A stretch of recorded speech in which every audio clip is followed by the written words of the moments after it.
गंगो विधानसभा जो उत्तर प्रदेश के लास्ट का जिला है, वहां सारण गंगो विधानसभा आता हूं।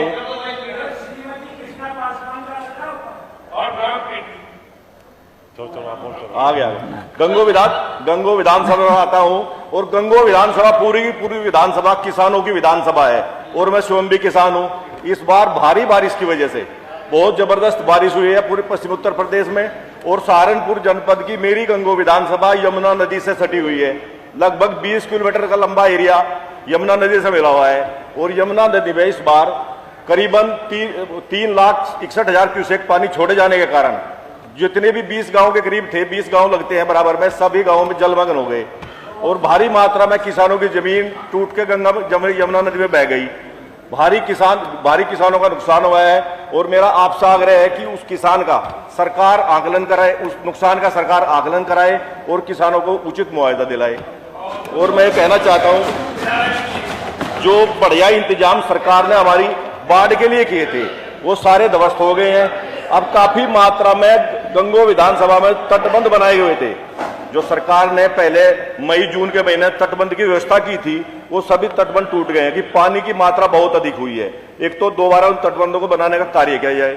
दूसरे, खेती की जो जमीन का कटाव हुआ है, काफी कई सौ बीघे जमीन गंगो विधानसभा के किसानों की जो बराबर के गांव थे उनकी कई सौ बीघे जमीन कट गई है। उसमें गन्ने की अच्छी फसल थी, धान की अच्छी फसल थी, वो सारी फसल बह गई है। और किसानों को पशुओं के लिए चारे की बड़ी समस्या उत्पन्न हो गई है। और जो उसके तटबंध, जो हमारा यमुना का तटबंध बना हुआ है, उसकी बराबर में जितनी भी बिजली की ट्यूबवेलें थी सारी ट्यूबवेल यमुना के अंदर बह गई। एक बहुत मोटा नुकसान किसान ने ट्यूबवेल के बह जाने का भी हो गया है। उधर फसल चली गई है। तो अच्छे से कोई अच्छी टीम बना करके वहां का आकलन कराया जाए और जो संबंधित किसान हैं उनको उचित मुआवजा दिला जाए।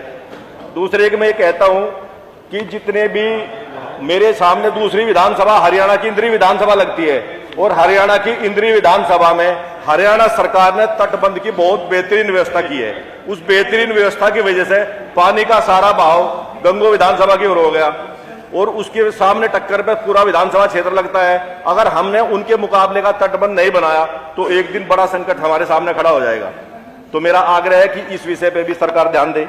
दूसरा, मैं कहना चाहता हूं कि पूरी गंगो विधानसभा के सामने जितना भी यमुना नदी का एरिया पड़ता है उस पूरे एरिया में भारी मात्रा में सिल्ट जमा हो गया यमुना नदी के बीच में।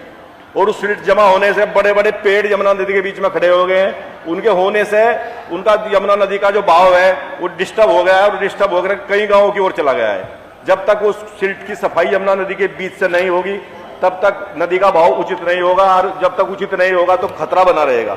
तो मेरा आग्रह है कि इन मेरे सारे सुझावों पे ध्यान देते हुए सरकार से प्रार्थना करता हूं कि गंगो विधानसभा में उचित व्यवस्था की जाए। सारे जो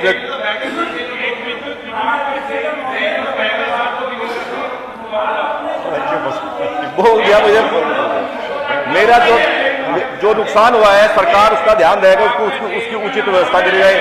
दूसरे, उन 10-12 गांवों की जो सड़कें,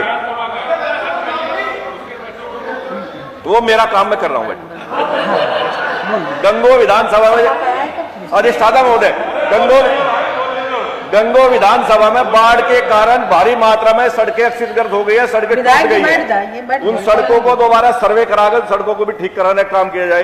तो वैसे सरकार के जो अच्छे कार्य हुए, जो बाढ़ पर इतना कंट्रोल हुआ, जितना क्यूसेक पानी 3,60,000 लगभग क्यूसेक पानी छोड़ा गया, अगर पहले से सरकार अच्छा ध्यान न देती ना तो भारी जनहानि और धनहानि होती।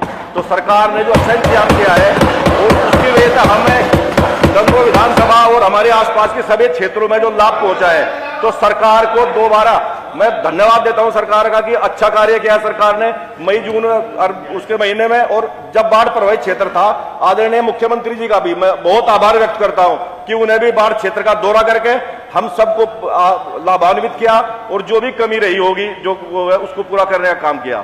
तो मेरा आग्रह है इस सदन के माध्यम से कि जो भी गंगो विधानसभा या अन्य सहारनपुर जनपद में अच्छे इंतजाम होने के बाद भी जो कमी आई है, जो नुकसान हुआ है, उसको पूरा करने का काम करें। आपका बहुत बहुत धन्यवाद।